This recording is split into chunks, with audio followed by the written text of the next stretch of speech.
l'annonce à McGill. Ça annonçait un voyage d'études. On commencerait sur les plages de Normandie, puis on continuerait jusqu'en Hollande. On visiterait les champs de bataille, les cimetières, les mémorials.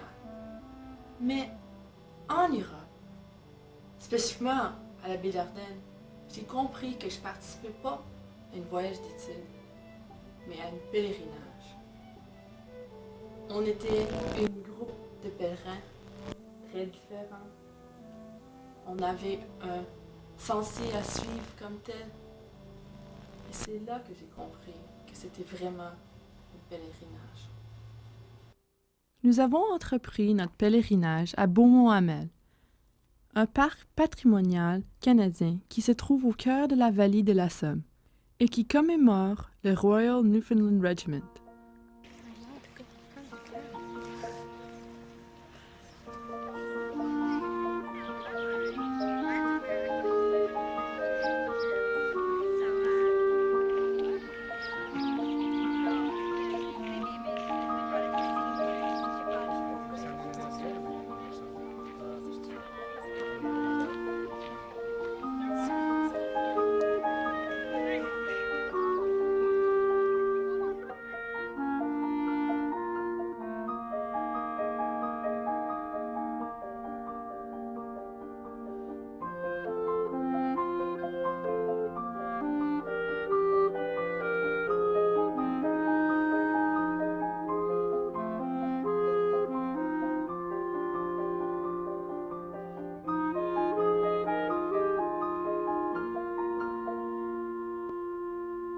Tôt le lendemain matin, je me suis rendue à pied à la cathédrale.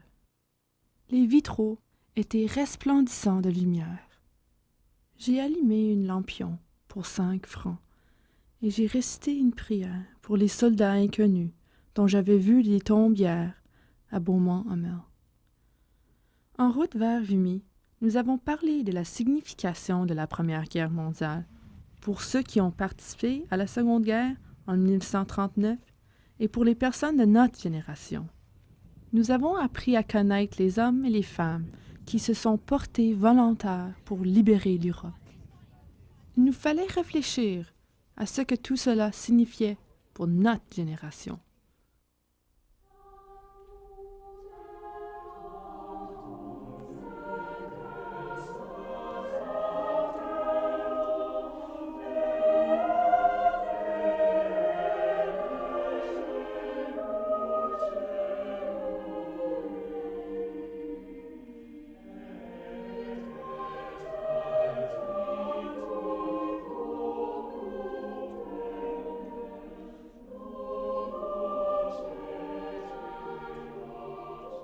Dieppe fut notre prochain arrêt.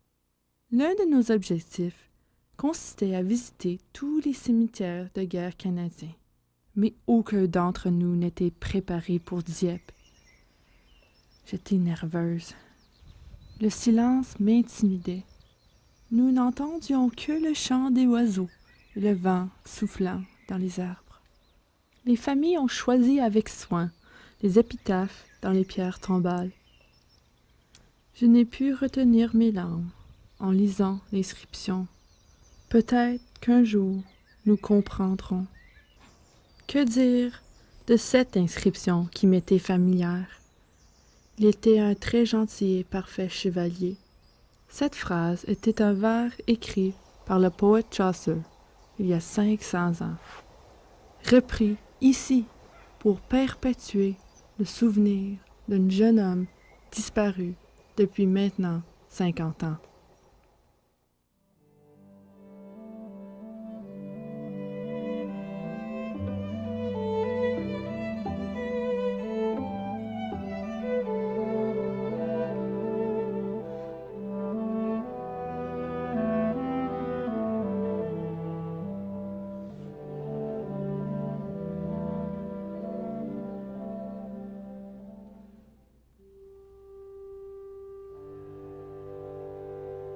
Nous avons très peu parlé lors du trajet pour nous rendre à la plage bleue, à Puy, où a eu lieu le débarquement du Royal Regiment of Canada. Nous avons tous regardé la plage avec beaucoup de stupéfaction. Comment pouvait-il avoir des survivants?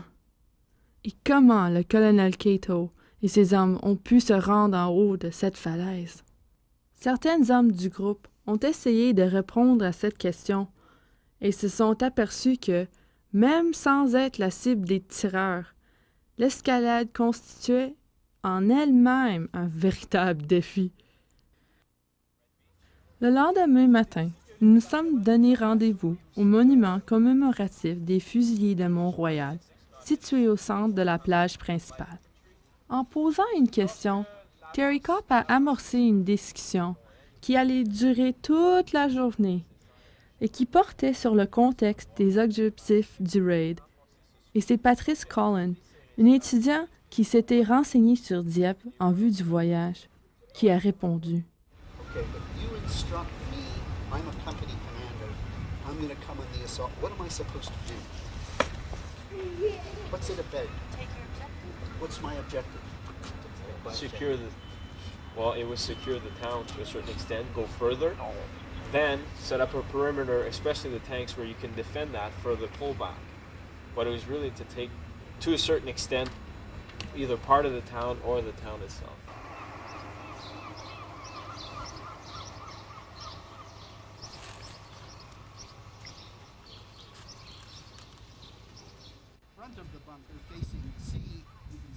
Après avoir visité la plage verte à Pourville, nous nous sommes dirigés vers Caen et la baie d'Ardenne, où nous allions passer la semaine. Cette baie du 13e siècle a été rénovée en résidence et en centre de conférence, mais pour les Canadiens, elle demeurera le lieu où 19 prisonniers canadiens ont trouvé la mort aux mains de la 12e division de Hitler. Nous sommes entre autres ici pour participer à une cérémonie commémorative qui se déroule tous les ans dans le jardin où les exécutions ont eu lieu. Charles Doucette, 31. Reginald Keeping, 21 years old. Hugh Allen MacDonald, 24. Joseph Francis McIntyre, 28. Hollis Leslie McKeel, 33. George Richard McNaughton, 20. George Edward Miller, 19. Thomas Edward Mont, 23. Raymond Moore, 27. And James Alvin Moss, 22. Les fusiliers de Sherbrooke. James Elgin Bolt, 24 ans. George Vincent Gill, 23 ans. Thomas Halliburton Henry, 22 ans.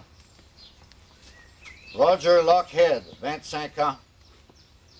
Harold George Phillip, 32 ans. And Thomas Alfred Lee Windsor, 29 ans. From the Stormont, Dundas, and Glengarry Highlanders, George Gerald Pollard, 19, and Fred Williams, 22.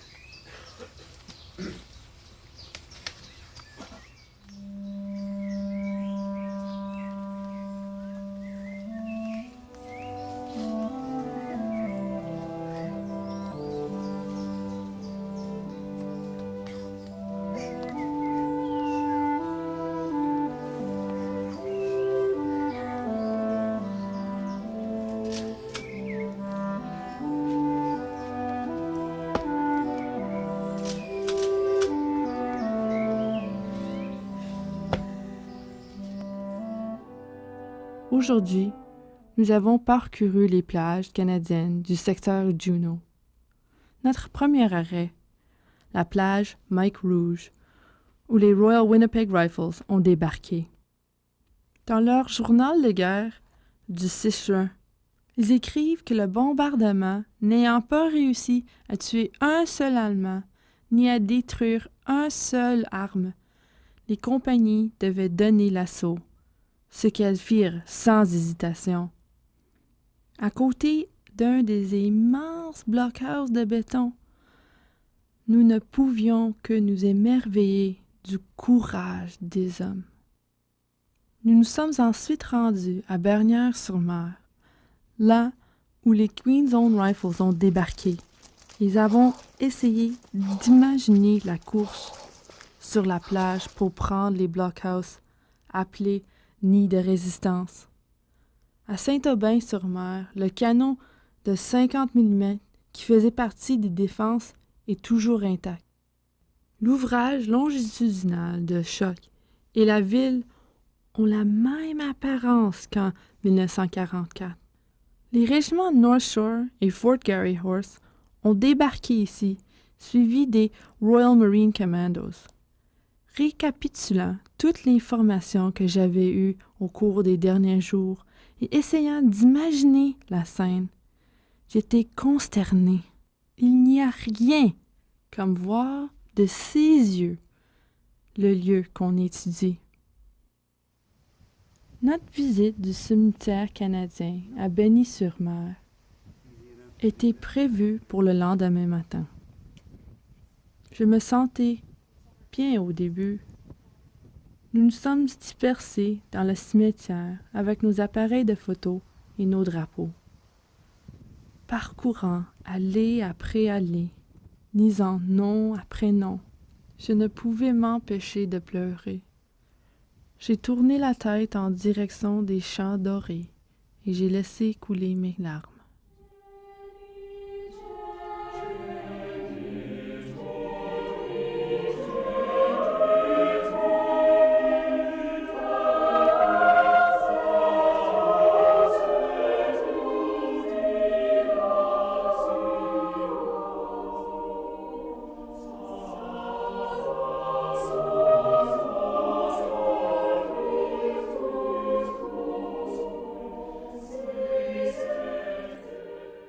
Terry voulait bien nous faire comprendre la complexité de la situation à laquelle faisaient face les soldats, si bien qu'aujourd'hui, nous avons tous participé à un exercice tactique sans troupes.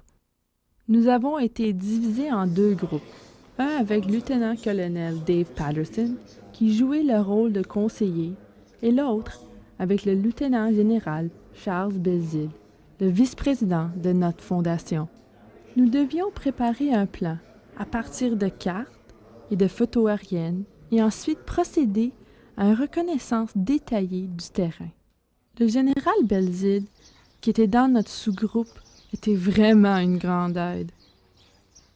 Notre tâche consistait à étudier la situation à laquelle faisaient face les Regina Rifles le jour G+1, lorsqu'ils avançaient sur Bretteville l'Orgueilleuse. De retour à la baie, nous avons présenté notre solution et écouté l'autre sous-groupe parler de la défense de Buteau-en-Bessin.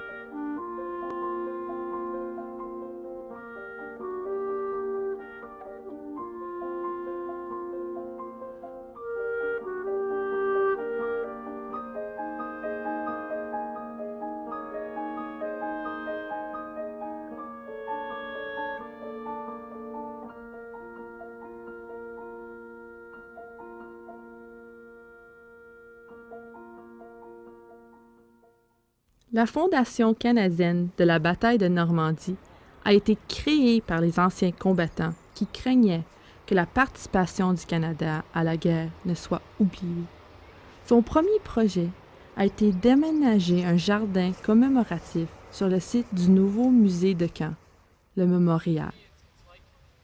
Des étudiants de l'Université de Carleton, à Ottawa, et de l'Université de Montréal ont conçu ce jardin. Le miroir d'eau est entouré de sable qui symbolise les plages du jour J. Sur un mur peu élevé sont inscrits les noms de toutes les villes de la Normandie libérées par les Canadiens. Traversant la vallée, un sentier sinueux représente la longue et difficile lutte. Il mène à une plateforme et à une grande inscription. La libération vient par la mer. Liberation comes from the sea. Sur des panneaux de verre figurent les noms de toutes les unités qui ont combattu pour libérer la France.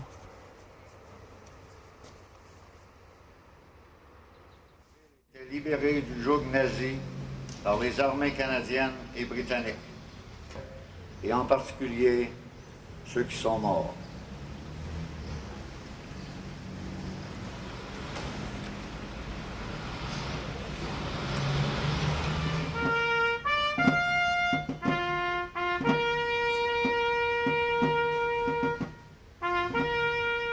Nos journées étaient frénétiques. Le 5 juin, nous nous sommes rendus d'abord au carrefour Le Mesnil et au monument dédié à l'héroïque 1er bataillon canadien de parachutistes, et ensuite au pont Pégase.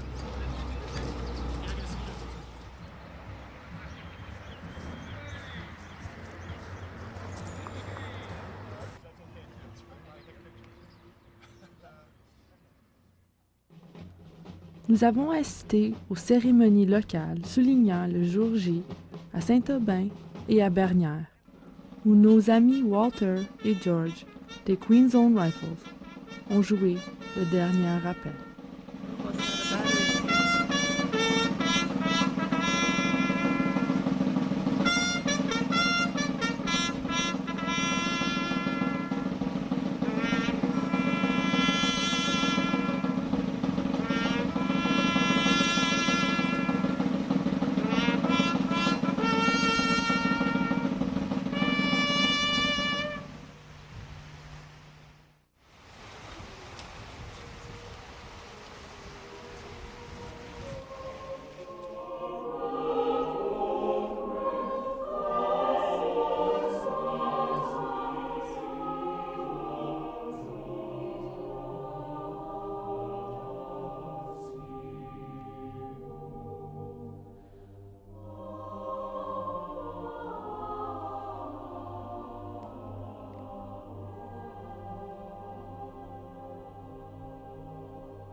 Le général Belzile nous a quittés aujourd'hui, mais Dennis et Sheila Whitaker se sont joints à nous.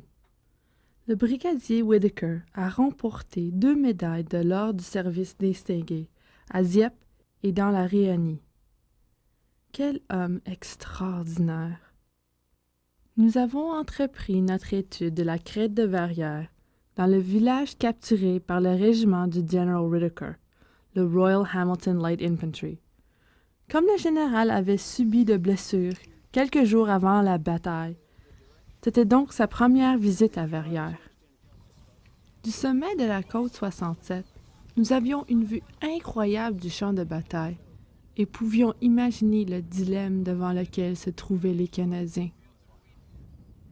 On m'a rappelé le passé et mon rôle de pèlerin par un extrait d'histoire officielle écrite par le colonel C.P. Stacy. Sur la route rectiligne qui mène à Falaise, le voyager peut voir immédiatement à sa droite, à 3 milles environ au sud de Caen, une côte arrondie que couronnent les bâtiments de ferme. Si ce touriste est un Canadien, il ferait bien de s'arrêter à cet endroit pour se reporter par la pensée aux événements de 1944, car cette élévation d'apparence banale, c'est la crête de Verrières, dont les pentes légères où mûrissent aujourd'hui le blé et la betterave à sucre ont été copieusement arrosées au cours de cet été maintenant à demi oublié du sang canadien le plus pur. Le cimetière militaire canadien de Saint-Aud contient les tombes de 2872 de nos soldats. Nous avons poliment écouté le maire de Saint-Aud, mais nous avions vraiment envie d'être seuls. J'ai entendu le brigadier Whitaker dire à voix basse que 5 ou 6 de ses bons amis étaient enterrés ici. Au cimetière polonais, Terry nous a raconté l'histoire de la division blindée polonaise qui s'est réfugiée en France et ensuite en Grande-Bretagne en 1940. Ses membres ont combattu dans les rangs de la première armée canadienne pendant que leur pays et sa capitale, Varsovie, étaient détruits. Kelly Deschênes a dirigé la discussion sur l'opération Total Lies, La préparation des exposés par les étudiants est une excellente idée. Kelly a expliqué le sort des régiments British Columbia et Algonquin à la côte 145 et Léoric avance des Argyle dans la nuit. Nous prenons le repas du midi à Rouvre, où les Canadiens ont traversé la liaison dans le cadre de l'opération Tractable. Nous avons eu l'une des meilleures discussions du voyage avec le brigadier Whitaker, qui nous a rappelé que l'épuisement sur le champ de bataille peut varier énormément d'un groupe à l'autre et que les qualités des officiers et des sous-officiers peuvent faire toute la différence. Oh, quelle bonne façon d'apprendre! Sur une colline à l'extérieur de Trun, nous pouvions voir la vallée de la Dive qui s'étendait devant nous. Le défi de fermer la brèche de falaise semble beaucoup plus périlleux sur le terrain que sur une carte. En nous déplaçant à travers la succession de vallons abrupts, j'ai compris comment les Allemands pouvaient s'enfuir, en particulier le soir. Quand nous sommes entrés dans Saint-Laurent-sur-Dive et que j'ai vu le monument en honneur du Major David Curry, qui a remporté la Croix de Victoria ici, je pouvais vraiment comprendre ce que lui et ses hommes avaient accompli. Le château de Guillaume le Conquérant à Falaise me rappelait les pèlerins du poète Chaucer. Nous voilà de nouveau sur la route, d'abord en direction de Rouen et des ports de la Manche et ensuite vers Bruges. Les batailles de tir du cap Grinet, à bord toujours l'art mural et les graffitis tracés par les soldats nazis en 1944. Au noir, c'était plutôt lugubre. Bruges est magnifique. Les Allemands ont accepté d'évacuer la ville et les Canadiens ont attendu jusqu'à leur départ. Les édifices médiévaux font partie des plus beaux trésors d'Europe. Nous nous sommes d'abord rendus au cimetière militaire canadien. Ces visites n'étaient pas faciles, mais nous devions les faire. À marcher le long d'une allée et à lire les épitaphes choisis par chaque famille. Les émotions ressenties étaient vives. Certaines inscriptions étaient très personnelles, comme celle-ci. Dans le jardin de la mer Morte, nous nous rencontrons tous les jours. Je ne savais pas à quoi m'attendre en visitant le musée du Canada. C'est Gilbert Van Lanschot qui a fondé ce musée pour rendre hommage aux Canadiens qui ont libéré l'ouest de la Belgique. Son père, un membre actif de la Résistance, a échappé à l'arrestation par la Gestapo grâce à l'arrivée de nos troupes. 4 years long was the Germans here and the Nazis. She make here a big airport. 1,000 people had here hunger, there was no war.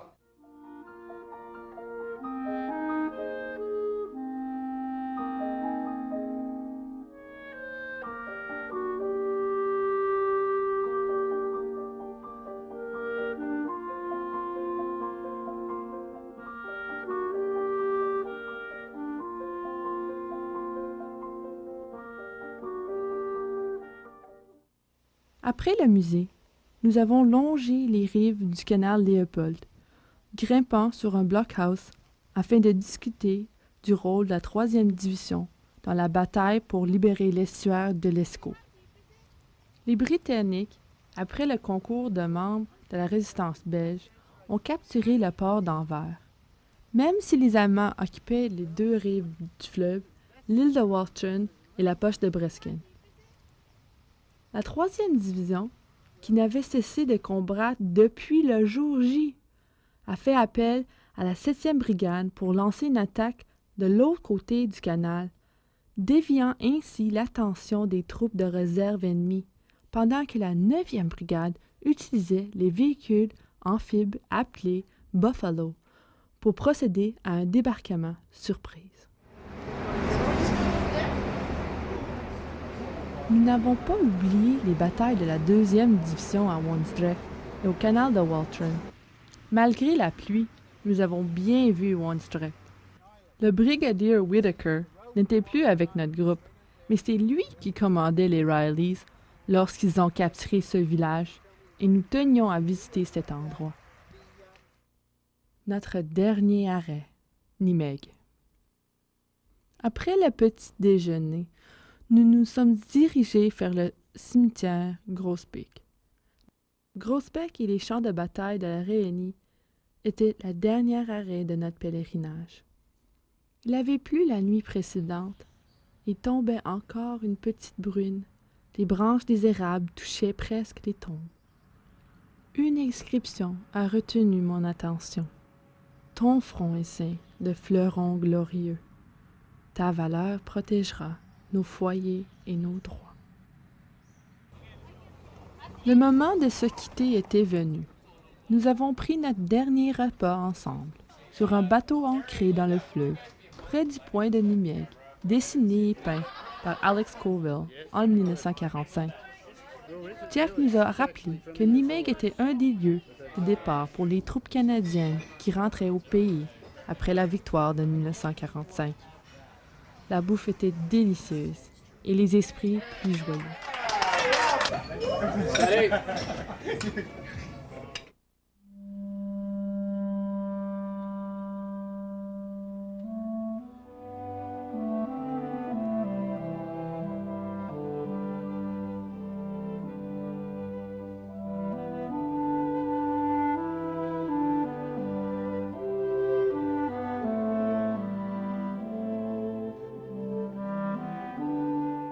Dans les jours qui ont suivi, j'ai essayé de faire le point sur tout ce que j'avais vécu pendant ces 3 semaines trop courtes. Je me suis souvenu d'un monument commémoratif couleur argent près du cimetière Groesbeek, qui marque la ligne de départ de la dernière grande bataille livrée par les Canadiens au cours de cette guerre. Sur l'inscription, nous pouvions lire en néerlandais et en anglais la phrase suivante: Pilgrim, strive with whatever it takes to realize your ideals. Pèlerin, fais l'impossible pour réaliser tes idéaux.